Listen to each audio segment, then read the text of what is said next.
안녕하세요. 저는 서울 중구에 거주 중인 30대 중후반 여성이며 현재 부모님과 함께 한식 전문 음식점을 운영하고 있습니다. 제가 이렇게 사연을 보낸 이유는 얼마 전 잊지 못할 엄청난 사건이 하나 있어서 여러분께 그 이야기를 들려드리고자 사연 보냈어요. 2년 전 결혼을 약속했던 남자친구와 파혼하고 부모님과 함께 서울의 음식점을 차렸습니다. 그리고 그곳에서 뜻밖의 인물을 만났어요. 누구냐고요? 바로 전 남자친구의 엄마였어요. 남자친구랑 결혼했다면 제 시어머니가 되었을 사람이죠. 사실 남자친구와 파혼한 결정적인 이유는 바로 그의 엄마 때문이었습니다. 그 사람이 저와 저희 부모님을 무시하는 바람에 부부의 연을 맺지 못하고 헤어졌어요. 그런데 하필이면 부모님과 차린 음식점에서 시모가 될 뻔한 사람을 만나게 된 게 너무 기가 막히더군요. 그것도 저희 음식점에서 일하고 싶다고 면접 보러 온 상황이었죠. 어떻게 이런 상황이 있을 수 있을까? 그렇게 우리 집안을 무시하더니 이런 자리에서 다시 만나게 될 줄은 꿈에도 몰랐습니다. 뒤늦게 저희 부모님의 능력을 알아보고는 아쉬워했지만 이미 끝난 마당에 잘 될 일이 뭐 있겠어요? 당연히 채용도 물 건너갔고요. 헤어질 당시에는 힘들었지만 돌이켜보면 전 남자친구의 엄마 덕에 더 좋은 사람 만날 기회가 생긴 것 같아 고마운 마음이 들었습니다. 그런 집안과 엮이지 않은 게 천만 다행이었죠. 아무튼 사람은 뿌린 대로 거둔다고 전 남자친구 엄마가 뿌린 대로 거둔 이야기를 지금부터 들려드리도록 하겠습니다. 저와 남자친구는 지인의 소개로 만나 연애를 시작했습니다. 우리는 동갑내기로 친구처럼 편하게 지내다가 서로에게 이성적인 감정을 느끼게 되었고 그때부터 예쁜 사랑을 키워나갔어요. 30대 초반에 만나 2년이란 시간이 흐른 후 자연스럽게 결혼을 생각하게 됐습니다. 지금 생각해보면 남자친구보다 제가 더 많이 사랑했던 것 같아요. 남자친구는 어떨지 몰라도 저는 그렇게 생각됩니다. 제 주변에 있는 사람들도 그런 이야기를 종종 하곤 했어요. 제가 더 많이 좋아하는 것 같다고요. 저는 그저 결혼할 시기가 됐으니까 만나고 있는 사람과 결혼 생각을 한 건 아니었습니다. 정말 남자친구를 많이 사랑했고 평생 함께하고 싶은 마음에 진지하게 결혼을 생각한 거였어요. 그래서 결혼 이야기도 제가 먼저 꺼냈습니다. 남자친구는 알겠다면서 차차 결혼 준비하자고 했고요. 저는 정말 사랑하는 마음에서 결혼 이야기를 꺼낸 거지만 남자친구는 저와 달랐어요. 왜 시간이 지나고 나서야 보이는 것들이 있죠? 당시에는 전혀 모르고 있다가 나중에 시간이 흐른 뒤에 아, 그때 그랬구나 하면서 깨닫게 되는 것들이요. 제게는 남자친구가 그러했습니다. 연애 때는 마냥 좋으니까 정말 몰랐던 것 같아요. 보고 들을 수 있는데도 제대로 분간을 못했던 것 같습니다. 남자친구는 되게 우유부단한 사람이었어요. 그래서 제가 하자는 대로 마냥 이끌려오는 사람이었습니다. 옆에서 누가 뭐라고 하면 줏대 없이 잘 휘둘리기도 했고요. 그런데 그때는 이런 단점이 전혀 보이지 않았고 그저 제가 하자는 대로 따라오는 남자친구를 이상하게 느끼지 못했습니다. 저는 남자친구를 만나기 전 사귀었던 사람에게 크게 상처받고 아주 힘든 시기를 보냈어요. 그러다 남자친구를 만났는데 저랑 너무 잘 맞고 전에 만났던 사람들보다 나은 구석이 많았습니다. 그래서 똥차가고 벤츠남이 온 거라고 생각했어요. 그렇기에 이 사람을 놓치고 싶지 않았고 진심으로 평생 함께하고 싶었습니다. 저는 그런 마음으로 결혼을 결심했고 결혼 이야기를 꺼낸 거였어요. 반면에 남자친구는 제가 하자고 하니까 알겠다고 한 겁니다. 본인도 슬슬 결혼할 나이가 됐다고 생각하고 마침 저랑 사귀고 있으니 그냥 저랑 결혼하려고 한 거였죠. 남자친구와 저는 진지하게 결혼 이야기를 주고받으며 미래를 약속했습니다. 그리고 결혼 허락을 받으러 양쪽 집안에 인사를 드리게 됐죠. 우리 집은 남자친구와 결혼을 허락해 주셨습니다. 그저 제가 좋으면 부모님도 좋다는 입장이었습니다. 무엇보다 제가 남자친구를 많이 사랑하고 있고 둘이 잘 만나고 있으니까 크게 반대할 이유가 없었어요. 직업이나 능력을 중요하게 보시는 분들도 계시지만 저희 부모님은 그건 중요하지 않다고 하셨습니다.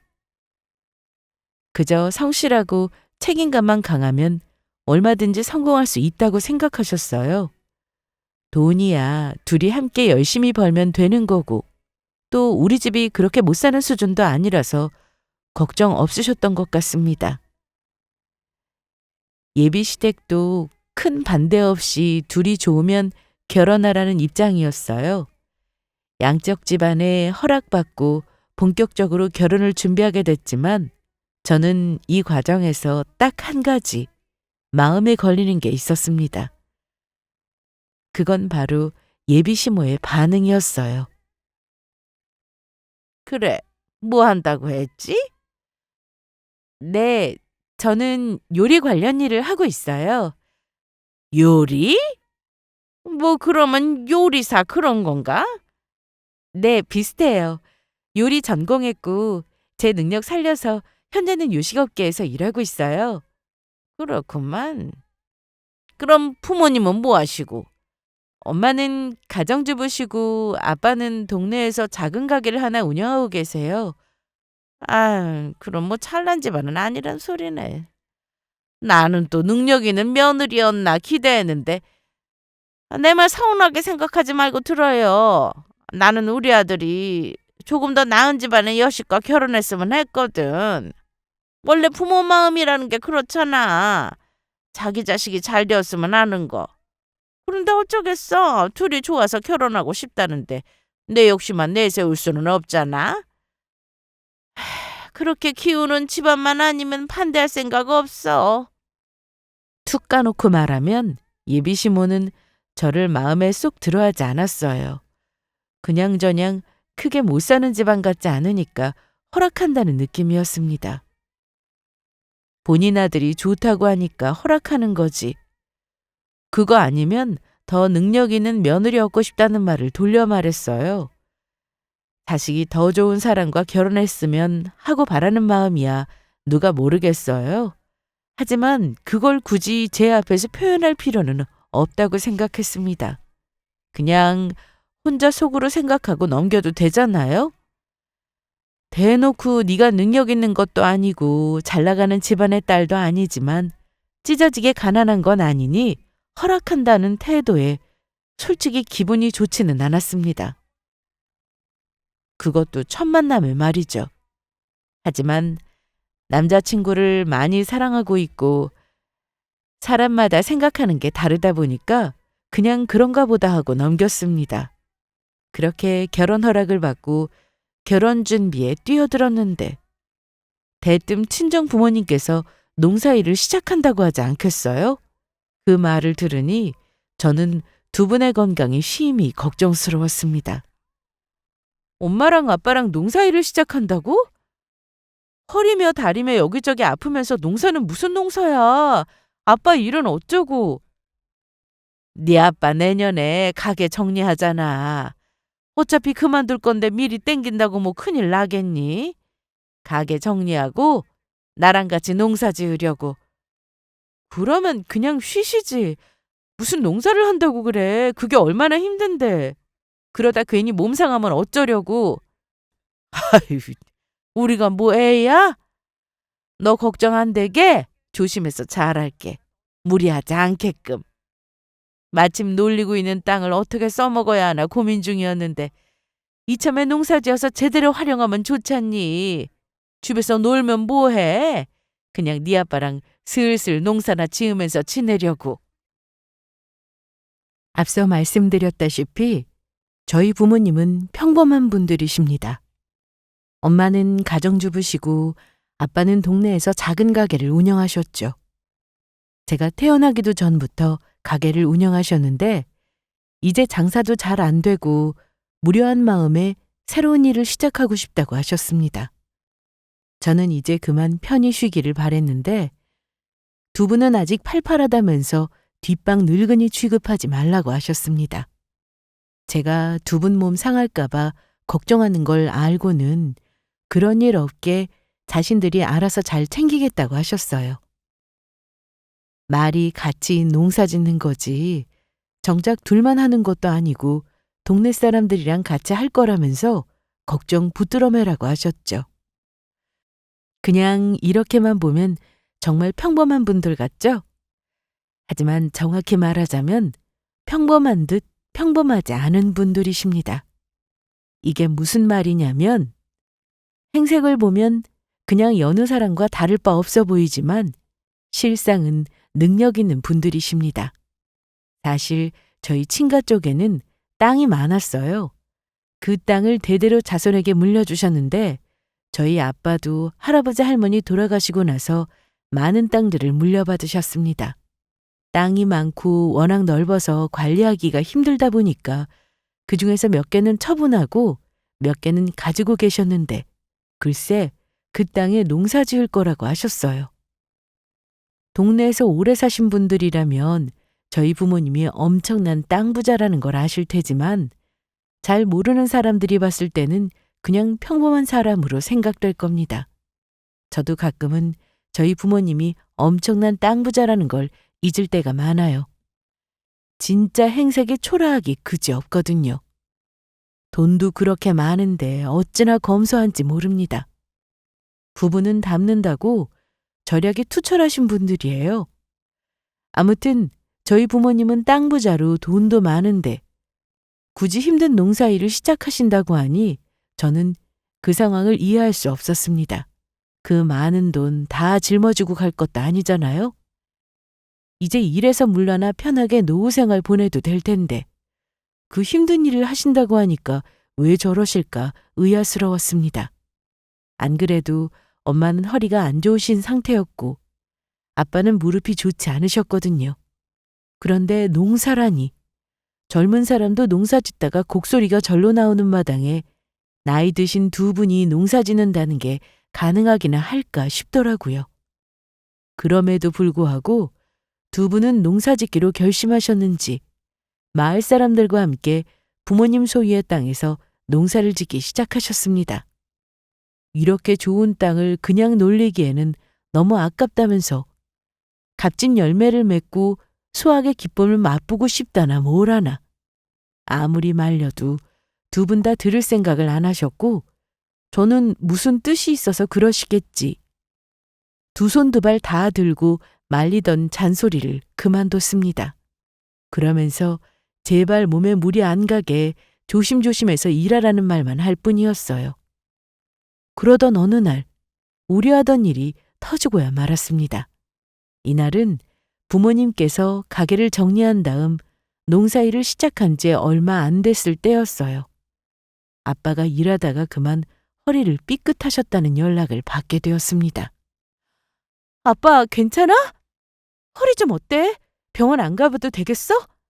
괜찮아. 파스 붙였으니까 좀 쉬면 나아질 거야. 파스 가지고 되겠어? 딱 봐도 많이 삐끗한 것 같은데. 이러지 말고 어서 일어나. 나랑 같이 병원 가자. 아이, 그냥 조금 삐끗한 거 가지고 병원은 무슨 병원이야? 그럼 계속 이렇게 파스 붙이고 누워있게? 그러길래 내가 농사일 하지 말라고 했잖아. 이럴까봐 그렇게 말린 거야. 노후 생활 편하게 해도 되면서 뭐하러 이런 고생을 해? 이런 일이 생길까봐 농사 짓는 걸 그렇게 말린 건데 결국 걱정하던 일이 벌어지니까 너무 속상했습니다. 급히 병원으로 모시려고 해도 괜찮다, 심하게 다친 거 아니다. 그냥 파스 붙이고 침 좀 맞으면 금방 괜찮아진다면서 되려 저를 안심시키셨어요. 그러면서 어찌나 고집을 부리셨는지 모릅니다. 병원에 가자는 제 말을 도무지 듣지 않으셨거든요. 꼭 농사를 지어야 하는 상황도 아니고 편하게 지낼 수 있음에도 불구하고 부모님이 사서 고생하시니까 답답했습니다. 속상한 마음에 대체 왜 이러시냐면서 한 번도 농사 지어본 적 없는 분들이 무슨 농사냐면서 화도 냈고요. 그러자 엄마가 이런 말씀을 하시더군요. 네 아빠 돌아가신 어머님 아버님 생각나서 그래. 좋은 땅 물려주셨는데 저렇게 두기 죄송해서. 그래도 죽기 전에 한 번은 두 분 뜻 따라야 하지 않겠냐고 하더라. 몸 아픈 것보다 마음 아픈 게 더 싫은 거야, 네 아빠는. 이날 엄마에게 아빠가 농사 짓겠다고 고집부린 이유를 들을 수 있었습니다. 그동안 몰랐던 아빠의 속사정을 알게 되니 차마 더 이상 고집 그만 부리시라고 말릴 수 없겠더라고요. 아빠는 돌아가신 할머니 할아버지께 마음의 빚이 있으셨어요. 원래 할아버지는 농사꾼이셨습니다. 땅이 많고 부유했지만 조상님께 물려주신 땅에 농사 짓고 좋은 곡식 수확하는 게 숙명이라고 생각하셨대요. 그래서 아빠도 할아버지의 뜻을 이어받아 농사꾼이 되기를 바라셨다고 했습니다. 그러나 아빠는 농사 짓는 모습을 어려서부터 지켜봐서 그런지 진절머리가 났다고 했어요. 어린 나이에 할아버지와 할머니를 도와서 종종 농사일을 하기도 하셨고요. 아빠에게는 다른 꿈이 있었는데 자꾸만 농사 지으라고 하는 할아버지가 미웠다고 했습니다. 그래서 반발심에 더욱더 농사와 담을 쌓게 되었고 못나게 행동했다고 하더군요. 할아버지가 돌아가시면서 유언으로 물려주는 땅을 값지게 잘 쓰라고 하셨다는데 아빠는 그 말을 지키지 않으셨대요. 지긋지긋한 농사일은 죽어도 하고 싶지 않아서요. 그래서 그냥 몇 개를 팔아버리고 나머지는 임대 놓거나 놀리면서 지내셨다고 하더군요. 그러다가 시간이 흘러 부모님의 마음을 이해할 수 있게 되었을 때 지난 날이 그렇게 후회됐다고 했습니다. 사실 농사가 싫은 게 아니라 농사 지으면서 고생하는 두 분의 모습이 싫었던 건데 못나게 행동한 게 너무 죄송스러웠대요. 그냥 농사 짓는 게 싫었을 뿐이지 별다른 꿈도 크지 않으셨대요. 그리하여 고민 끝에 결심하셨다는군요. 죽기 전에 한 번은 부모님의 뜻을 따르기로요. 너무 늦었지만 지금이라도 물려주신 땅을 값지게 사용하겠다며 다짐하셨고 뒤늦게 농사일에 뛰어드신 거죠. 잘 몰랐는데 저희 집 땅이 농사짓기 그렇게 좋은 땅이라고 하셨습니다. 대대로 내려올 만한 가치가 있는 땅이라고 하셨죠. 아무튼 그런 이유로 농사 짓겠다고 고집 피우신 거였어요. 나중에 죽어서 부모님을 만났을 때 얼굴 볼 면목이 없을까봐 자식으로서 최소한의 노력이라도 해야겠다고 생각하신 겁니다. 그 이유를 알게 되고 나니 더 이상 그만두라고 화를 내지 못하겠더라고요. 얼마나 마음의 빚이 크면 저러실까 마음이 안 좋았습니다. 제가 할 수 있는 거라고는 더 이상 말리는 게 아니라 두 분의 건강을 더욱더 살뜰하게 챙기는 것뿐이었어요. 말린다고 들으실 것도 아니고 마음의 짐을 조금이라도 덜고자 저러시는 건데 어떻게 말리겠어요? 그냥 몸에 무리 되지 않게 다치지 않으시도록 옆에서 챙기는 게 제 역할이라 생각됐습니다. 그래서 바쁘게 결혼 준비하면서도 틈틈이 부모님의 일을 거들어드리기도 하고 잘 챙기고자 노력했어요. 그러다 보니 남자친구에게도 이 사실을 이야기하게 됐고요. 그전에는 부모님이 농사일을 시작하셨다고 따로 이야기하지 않았습니다. 얼마 못 가 고생스럽다며 농사일을 금방 포기하실 줄 알았고 결혼 준비다 뭐다 너무 정신없이 바쁜 탓에 말할 타이밍을 놓치기도 했어요. 그러다가 생각난 김에 이야기하게 된 거죠. 결혼 준비로 바쁜데 제가 부모님 일을 도와드려야 한다고 하니까 그때 무슨 일이냐고 물어봐서 그간에 있었던 일을 대략적으로 이야기해 줬어요. 그리고 며칠 후 예비 시모에게 파혼 통보를 받게 되었습니다. 그게 무슨 소리야? 갑자기 파혼하자니 왜? 엄마가 이 결혼 죽어도 안 된대. 그러니까 하루아침에 갑자기 반대하시는 이유가 뭐냐고. 농사짓는 너희 집안이 싫대. 난데없이 남자친구에게 파혼 통보를 받았습니다. 결혼 준비가 워낙 바쁘니까 저는 마음이 점점 급해지는데 남자친구는 미지근한 반응을 보였어요. 저한테 다 밀어놓은 것 같은 기분이었습니다. 정신 차리고 보니 저만 죽어라 고민하고 여기저기 알아보고 있더라고요. 같이 하는 결혼인데 왜 나만 신경 쓰냐면서 서운하다며 이야기했더니 대뜸 예비시모가 결혼을 반대한다면서 파혼하자고 했습니다. 남자친구는 저랑 결혼하고 싶지만 본인 엄마가 하도 반대하니까 어떻게 해야 할지 몰라서 막막했다고 털어놓았어요. 진작 말했어야 하는데 도무지 말할 용기가 안 나서 시간만 질질 끌어댔더라고요. 그러다 제가 서운하다고 막 뭐라고 하니까 그제야 숨겨놓은 이야기를 꺼낸 겁니다. 갑자기 파혼 통보를 받은 것도 어이없었지만 파혼하는 이유도 기가 막혔어요. 저희 부모님이 농사 짓는 게 파혼 사유라니 하도 어이없어서 이게 무슨 경우냐며 따졌습니다. 그랬더니 본인도 이런 일이 생길 줄 몰랐다면서 어떻게 해야 할지 막막하다고 했어요. 그냥 별 생각 없이 저희 부모님이 농사 짓는다는 말을 하자마자 시모가 노발대발하면서 그런 집구석이랑 절대 사돈 못 맺는다고 난리를 쳤다고 했습니다. 그러면서 본인은 시모를 설득할 자신이 없다면서 저더러 대신 이야기해보라고 하더군요. 그래서 저는 진지하게 물었습니다. 만약 내가 예비 시모랑 이야기해서 해결되지 않으면 그때는 어떻게 할 거냐고요. 그랬더니 뭐라고 그런 줄 아세요? 글쎄, 그때는 엄마의 뜻을 따라야 하지 않겠냐고 했습니다. 이 말은 뭘 해보지도 않고 아주 쉽게 저를 포기한다는 말과 같았어요. 정말 저를 사랑하고 저 아니면 죽어도 된다고 생각했다면 이렇게 쉽게 포기할 수 있었을까요? 아니죠. 절대 못하죠. 딱히 그런 건 아니니까 예비 시모의 뜻대로 파혼하겠다는 거잖아요.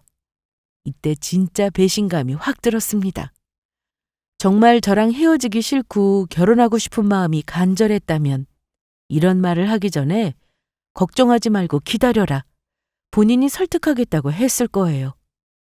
아니, 애초에 이런 말도 안 꺼냈을 겁니다.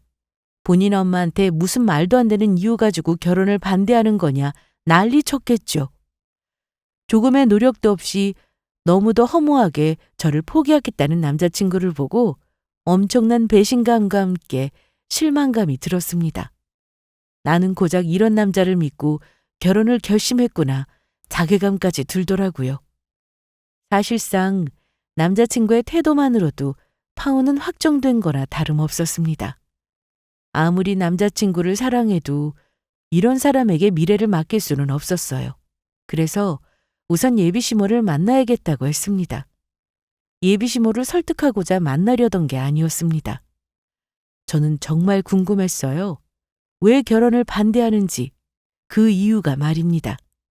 만나서 갑자기 왜 결혼을 반대하는 거냐, 우리 부모님이 농사 짓는 게 뭐가 문제냐고 묻고 싶었죠.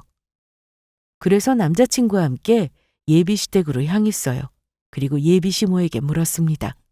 그러자 농사 짓는 저희 집안이 천박해서 싫다는 답이 돌아왔어요.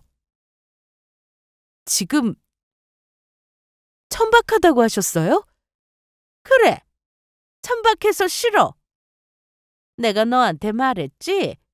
내 새끼는 능력 있는 사람이랑 결혼시키고 싶었다고? 솔직히 말해서 너희 집안에 볼 게 뭐 있니? 그렇다고 네가 그렇게 잘난 것도 아니잖아. 별 볼 일 없어도 아들이 좋다고 하니까 좋게 생각해서 허락했어. 그런데 농사 짓는다는 말을 딱 듣는데 도저히 못 참겠더라. 내가 왜 그런 집안이랑 사돈을 맺어야 해? 우리 집안이 그렇게 잘난 건 아니지만 아무리 그래도 농사 짓는 집안과 같은 급은 아니지. 농사 짓는 게 뭐 어때서요? 천박한 거랑 농사 짓는 게 무슨 상관이냐고요? 예비 시모는 농사 짓는 것 자체가 천박한 행위라고 말했습니다. 그 말에 순간적으로 화가 나서 대체 농사 짓는 거랑 천박한 거랑 무슨 상관이냐며 막 따졌어요. 그러자 예비 시모는 농사 짓는 인간들은 없이 사는 사람들이고 할 줄 아는 게 그런 거밖에 없으니까 사서 고생하는 거라면서 비하하기 시작했습니다. 대체 어떻게 하면 이런 미친 생각을 할 수 있는 걸까? 기가 막힐 노릇이었어요. 직업에 귀천이 어디 있다고. 농사 짓는 게 뭐가 어때서 이렇게까지 혐오할 수 있는 건지 놀라웠습니다. 이때는 몰랐는데 나중에 알고 보니 예비 시모에게는 농사에 관한 안 좋은 기억들이 자리 잡고 있더라고요. 그래서 저희 부모님이 농사일을 시작하셨다는 말에 예민하게 반응한 거고요. 하지만 아무리 안 좋은 기억이 있다고 한들 그렇게까지 말할 필요는 없는 거잖아요. 나를 무시하는 것도 참을 수 없지만 저희 부모님을 무시하는 건 더더욱 참을 수 없는 행동이었습니다. 예비 시모는 눈에 흙이 들어가는 한이 있더라도 이 결혼 절대 허락 못한다면서 저더러 나가 떨어지라고 했고 남자친구는 본인 엄마가 반대하면 결혼하기 힘들다면서 저더러 알아서 하라는 식으로 말했습니다. 부모가 반대하는 결혼은 하고 싶지 않다나 뭐라나. 진짜 오만 욕이 나오는 걸 겨우 참고 최대한 이성 챙기면서 말했어요. 이 결혼 내가 파혼당하는 게 아니라 같이 맞파혼하겠다고요. 그러자 남자친구의 엄마는 네가 뭔데 우리 집안을 상대로 파혼하자는 소리를 하냐면서 어이없다는 듯 말했습니다. 왜요? 농사 짓는 집딸은 함부로 파혼하자는 소리도 못하나요? 어차피 파혼하기로 한 거 편하게 아줌마라고 말할게요. 아까 아줌마 입으로 말했잖아요. 이 집도 크게 잘난 거 없는 집안이라고. 솔직히 말해서 아줌마 집안 저희 집보다 떨어져도 한참 떨어져요. 그뿐이에요? 아줌마 아들은 또 어떻고요? 능력이 출중한 것도 아니고 집안이 잘 사는 것도 아닌데 제가 왜 결혼해야 하죠? 그것도 저희 집안 무시하는 집안과 인연 맺을 필요 없잖아요. 저 여기 아줌마 설득하려고 온 거 아니고 뭐 때문에 농사 짓는 집안을 싫어하는지 그 이유가 궁금해서 온 거예요. 그런데 더 이상 들을 필요가 없겠더라고요. 이야기 듣는 내내 정신이 번쩍 들어요. 내가 이런 집안에 시집 오려고 했구나. 소름이 쫙 끼친다고요. 아무리 생각해도 제가 너무 아까워서 안 되겠어요. 같이 파혼해요. 그리고 제가 한 가지 충고 하나 하겠는데 농사한다고 사람 함부로 무시하지 마세요. 아줌마가 못나면 못났지 저희 부모님은 못나고 부족한 거 하나도 없으세요. 그러니까 한 번만 더 농사 짓는 거 천박하다 어쩐다면 가만 안 둬요. 아시겠어요? 제 말을 들은 남자친구의 엄마는 잔뜩 열받은 표정으로 화를 내기 시작했습니다. 천박한 걸 천박하다고 하지 뭐라고 하냐면서 바락바락 소리쳤고 본인들한테 따질 게 아니라 천박하게 농사짓는 저희 부모님을 원망하라고 했어요. 그러면서 크게 잘난 것도 없으면서 어디서 있는 척이냐며 되지도 않는 소리 말고 본인 집에서 썩 나가라고 했습니다.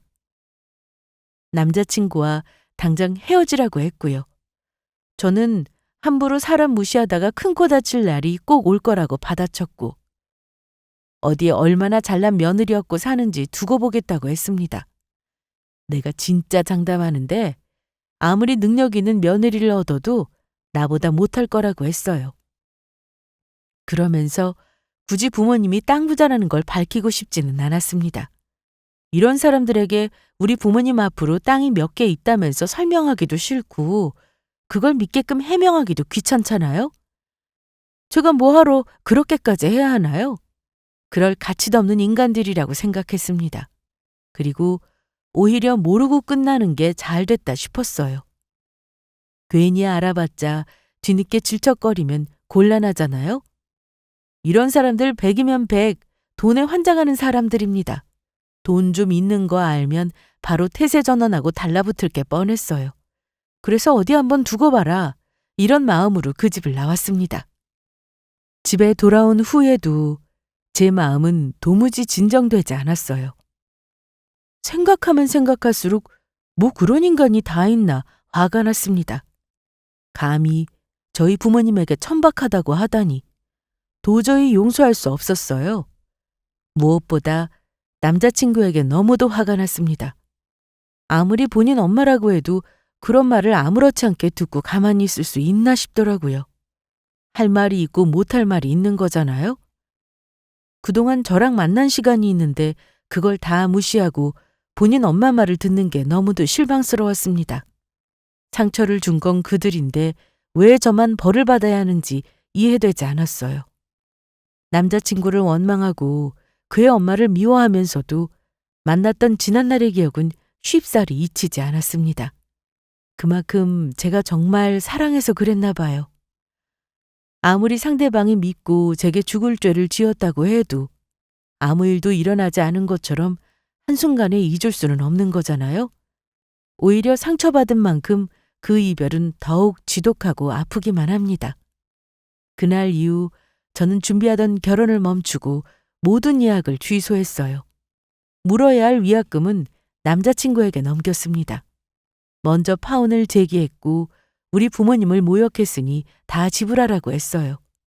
그 과정에서 또 실랑이가 있었지만 저는 어느 것 하나 양보하지 않고 오히려 더 세게 나갔습니다. 그들로 인해 손해본 것까지 다 따져가면서 손해배상금을 청구했죠. 농사짓는 집안이랑 상종하기 싫어서 파혼한 건데 그거 가지고 무슨 손해배상이냐면서 오히려 본인들이 받아야 한다고 난리치더군요. 한 푼도 못 준다고 버티길래 소송으로까지 번졌어요. 소송해 보신 분들이라면 아시겠죠? 끝이 없는 정말 지독한 싸움이었습니다. 어찌나 즐기고 또 즐겼는지 몰라요. 만일 제게 진심으로 미안하다고 용서를 빌었다면 저는 다 그만두고 덮었을 거예요. 제가 돈 때문에 배상금을 청구한 게 아니잖아요. 그들이 너무도 괘씸해서 어떻게 하면 벌을 줄 수 있을까 생각하다가 나온 게 바로 이거였습니다. 돈돈거리는 사람들은 돈에 울고 돈에 웃는 법이니까요. 긴 시간 동안 소송하며 그들과 끈질긴 시간을 보냈습니다. 그들은 단 한 번도 진심으로 미안하다며 사과한 적이 없었어요. 그렇게 결과는 저의 승리가 되었고 비로소 저는 그들을 온전히 끊어낼 수 있었습니다. 그와 동시에 저는 새로운 도전을 시작했어요. 남자친구랑 파혼하고 소송까지 이어지니까 부모님은 우리가 헤어진 이유를 알게 되셨습니다. 될 수 있으면 평생 숨기고 싶었는데 어쩔 수 없이 들키고 말았어요. 혹여라도 본인들 때문에 파혼했다고 생각하실까봐 결혼 전에 그런 집안 걸러낼 수 있어서 하늘이 도왔다며 아무렇지 않게 행동했습니다. 그럼에도 불구하고 부모님은 제게 미안한 마음을 가지고 계셨어요. 저는 그런 것 없다고 했지만 미안한 마음은 어쩔 수 없다고 하셨습니다. 물론 그런 집안과 연 끄는 건 잘된 일이지만 그래도 제가 안 겪어도 될 일을 겪은 것 같아서 미안하다고 하셨죠.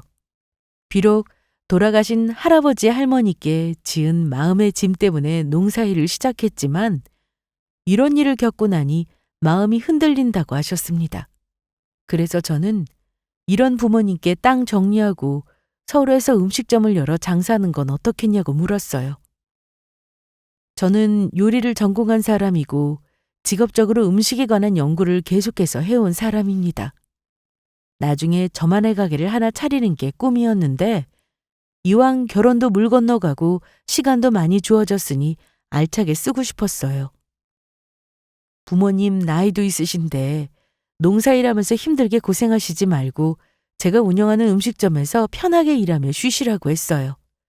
도와만 주신다면 뭐든 제가 다 도맡아서 하겠다며 자신 있는 모습을 보여드렸습니다.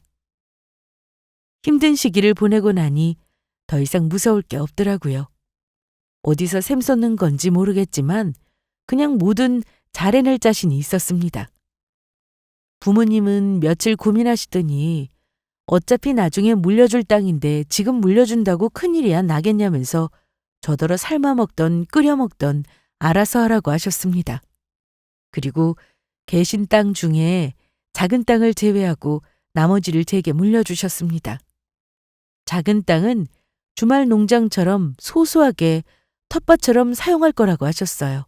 그래도 한번 시작한 농사인데 끝은 봐야 하지 않겠냐면서 전문 농사꾼에게 관리를 맡기고 농사일을 놓지 않으셨습니다. 그런 와중에 개업하는 음식점 일에도 같이 관여하셨어요. 남자친구와 파혼하고 대략 2년 정도가 흘렀을 때 저는 서울에서 제가 꿈꾸던 음식점을 개업했습니다. 부모님께 물려받은 땅을 처분하고 나니 엄청나게 큰 돈이 떨어져 나갔어요. 그 돈으로 음식점을 차렸는데 생각보다 평수가 커서 직원을 뽑아야 하는 상황이었습니다. 부모님과 저만으로는 굴러가기가 힘들었죠. 그래서 직원 채용 공고를 올리고 한창 면접을 보게 되었는데 미리 이력서를 살펴보던 중 낯익은 얼굴을 발견하게 되었습니다. 글쎄, 많은 이력서 중에 제가 아는 얼굴이 있더군요. 실례합니다. 면접 보러 왔는데요. 네, 그렇습니다. 2번 다시 보고 싶지 않았던 그 사람. 바로 전 남자친구의 엄마가 저희 가게로 면접을 보러 왔더라고요. 가게 문을 열고 들어와서는 저희 면접 보러 왔다고 인사하는데 진짜 이런 인연이 다 있을까? 어떻게 내가 개업한 가게에 면접을 보러 올 수 있을까? 사람 인연이 참 신기하다 싶었습니다. 전 남자친구의 엄마도 인사 후 저를 알아보고는 순식간에 표정이 싹 굳더니 네가 여기 왜 있냐고 하더군요. 그러면서 소송으로 본인 아들 돈 뺏어가더니 한가하게 밥 먹으러 왔냐면서 비아냥거리길래 제가 여기 왜 있는지 그 정체를 똑똑히 알려줬습니다. 너, 아니, 네가 왜 여기 있어? 어? 하, 우리 아들 돈 빼앗아서 한가하게 밥 먹으러 온 거야? 아주 팔자 좋다 너. 그래, 너 잘 만났다. 네가 내 아들한테 한지 생각하면 열받아서 자다가도 벌떡벌떡 일어났어. 면접만 보고 바로 상대해 줄 테니까 여기 잠자코 기다려. 잠자코 기다리기 어려울 것 같은데요? 뭐야? 면접 보러 오셨다면서요. 아줌마랑 면접 볼 사람이 저니까 가만히 있기 어렵지 않겠어요? 이건 또 뭔 개똥 같은 소리야. 네가 뭔데 내 면접을 봐. 아, 너 여기 취직했니? 부모는 농사 짓고 딸은 음식점에서 일하고 아주 가지가지 한다. 면접 보러 오셨다는 분이 참 경우가 없으시네요. 2년 전이나 지금이나 변한 것이 없이 어쩜 이렇게 한결같을까.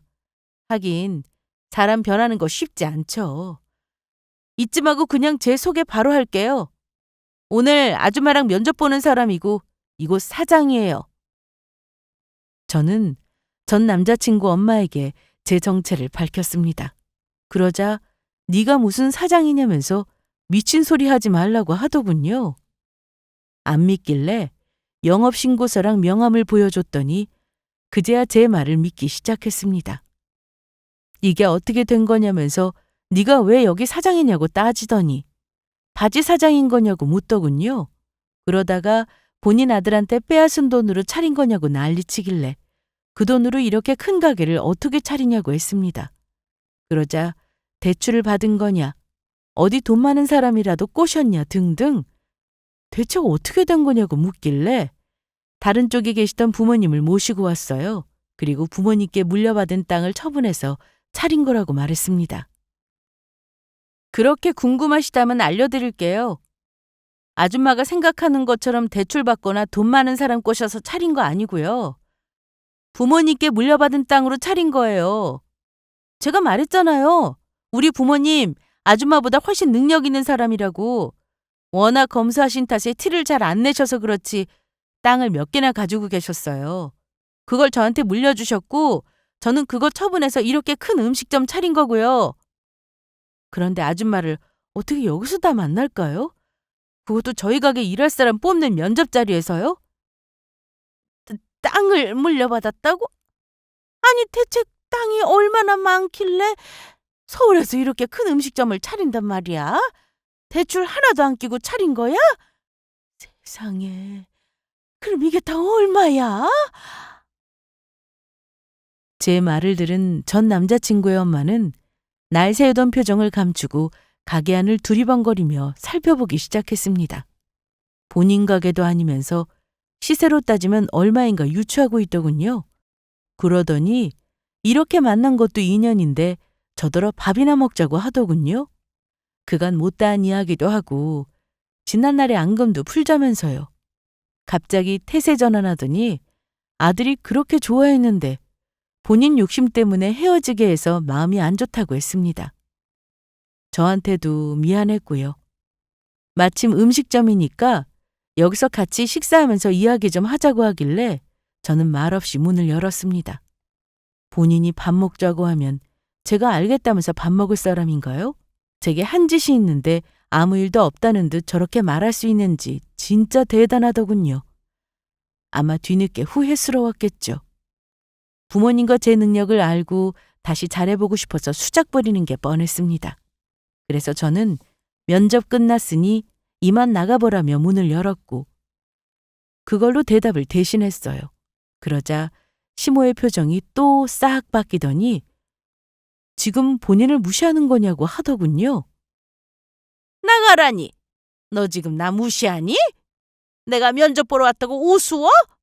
내 딴에는 지난 감정 풀고 싶어서 같이 밥이나 먹자고 한 건데 감히 호위무사를 무시해? 네가 그렇게 살았어? 돈이 있으면 뭐해. 사람 무신하고 기분이 안 됐는데. 너 우리 아들이랑 다시 잘해보고 싶지 않아? 내가 알기로는 우리 아들보다 네가 더 많이 좋아했어. 네가 원한다면 내가 다시 우리 아들이랑 이어질 수 있어. 알지? 걔 내 말만 듣는 거. 그러니까 나한테 잘해. 면접 보러 왔다고 사람 무시하지 말고. 사람이 중요하지 뭐 하는지가 중요하니? 사람이 먼저잖아. 지금 본인한테 하신 말씀이죠? 제가 아줌마한테 하고 싶은 말을 본인 입으로 잘도 말씀하시네요? 맞아요. 사람이 중요하지 뭘 하는 게 뭐가 중요한가요? 이 세상에 사람보다 나은 건 없어요. 직업에 귀천이 없듯 다 사랑하는 일인데 의미 있고 숭고한 거죠. 그런데 아줌마는 그렇게 생각 안 했잖아요.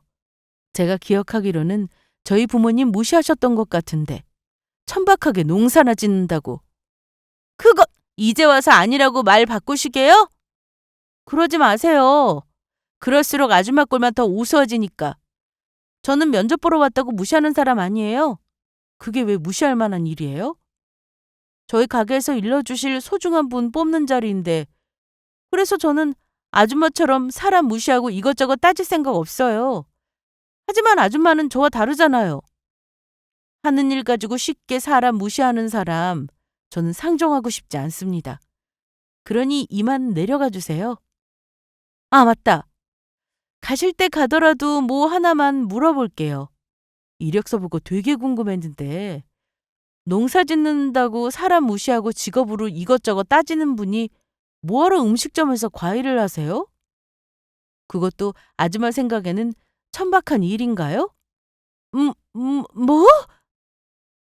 제 말을 들은 전 남자친구의 엄마는 몸을 파르르 떨며 간신히 화를 참는 모습이었고 이내 얼굴이 새빨개지더니 부끄러워하는 것 같았습니다. 하긴 전에 제게 한 말이 있어서 이 상황이 얼마나 어이없는지 본인이 더 잘 알 거예요. 분해에 못 이겨 몸을 파르르 떨면서도 제 말에 반박할 건더기가 없으니까 결국은 행패를 부리기 시작했습니다. 울고불고 난리치면서 내깎게 사람을 무시하냐고 난리치더군요. 음식점에 있는 물건을 막 집어 던지길래 하는 수 없이 경찰을 불렀습니다. 그리고 경찰서에서 헤어졌던 남자친구를 만나게 되었죠. 2번 다시 보고 싶지 않은 얼굴이었는데 이렇게 다시 만나게 될 줄 누가 알았겠어요? 경찰서에 오자 남자친구의 엄마는 잔뜩 겁먹은 표정을 지었고 아까와는 다르게 누그러진 모습이었습니다. 그리고 남자친구는 제게 정말 미안하다면서 제발 선처 바란다고 부탁하더라고요. 그러면서 본인 엄마 대신 사과했습니다. 마음 같아서는 코를 납작하게 해주고 싶었지만 더 이상 엮이고 싶지 않았고 음식점 개업해서 좋은 기운 이어나가야 할 시기에 괜한 일 만들고 싶지 않아서 좋게 합의하고 마무리했습니다. 그러자 제가 본인한테 미련이 있는 줄 알고 착각했나 봐요. 경찰서를 나올 때 2번 다시 보지 말자고 했고 본인 엄마 관리 잘하라고 경고했습니다. 그 말을 듣고는 다시는 볼 일 없을 거라고 생각했는데 나중에 저희 가게에 찾아와서는 제게 아무렇지 않은 듯 지난 말을 꺼내더군요. 잘 지냈어? 그날 너무 경황이 없어서 제대로 이야기를 못 나눴네. 경찰서에서 너 보고 계속 생각나서 찾아왔어. 아무래도 나 아직 너 못 잊었나 봐. 잊은 줄 알았는데 다시 너 보고 나서 깨달았어. 아직 널 사랑하고 있다는 걸. 너한테 연락 못했지만 엄마 때문에 이렇게 헤어지고 나서 후회 많이 했어. 그때 나한테 많이 서운했지? 미안해. 늦었지만 지금이라도 사과하고 싶어서 왔어. 그리고 너만 괜찮으면 다시 시작하고 싶어. 나 진짜 너 많이 사랑해. 갑자기 찾아와서는 되지도 않는 소리를 늘어대는데 어찌나 역겹던지. 분명 제 엄마한테 음식점이 내 거고 부모님한테 물려받은 땅으로 돈 좀 있다는 소리를 들은 것 같았습니다. 그래서 다시 잘해보고 싶다는 소리를 짓거린 거겠죠. 진짜 보기 싫은 얼굴을 연달아 봐서 짜증나 죽겠는데 미친 소리까지 듣고 있으니까 속에서 열불이 났습니다. 그때 파혼하면서 뺨 한 대 못 때린 게 은근히 아쉬웠는데 이 기회에 다시는 얼씬거리지 못하게 제대로 맛을 보여줘야겠다고 생각했습니다. 그래서 주방에 가서 소금을 가지고 갔고 전 남자친구한테 뿌리며 쫓아냈어요. 이게 미쳤나? 감히 어디서 사랑이란 소리를 짓거려? 나한테 그딴 소리 하면 내가 흔들릴 줄 알았니? 내가 땅 물려받았다고 하니까 일어나 본데 꿈 깨! 아무리 만날 남자가 없어도 너 같은 거랑은 안 만나. 그냥 평생 혼자 살다 죽고 말지. 줏대 없이 제 엄마 말만 듣는 마마보이 같은 너를 내가 왜 만나니? 내 능력이면 너보다 더 잘난 사람 얼마든지 만날 수 있는데. 그러니까 2번 다시 여기 얼씬거릴 생각도 하지 마. 한 번만 더 얼씬거리면 이렇게 안 끝나. 그때는 다른 걸로 확 걸어서 고소할 테니까 그런 줄 알아. 나한테 또 뜯기고 싶으면 얼마든지 와보든가. 전 남자친구를 향해서 소금을 뿌려대며 내쫓고 있는데 뒤에서 엄마가 더 굵은 소금을 가지고 나와서는 남자친구를 향해 인정사정 없이 뿌려댔어요. 저한테 겨우 그걸로 되겠냐면서 있는 힘껏 팍팍 뿌리셨습니다.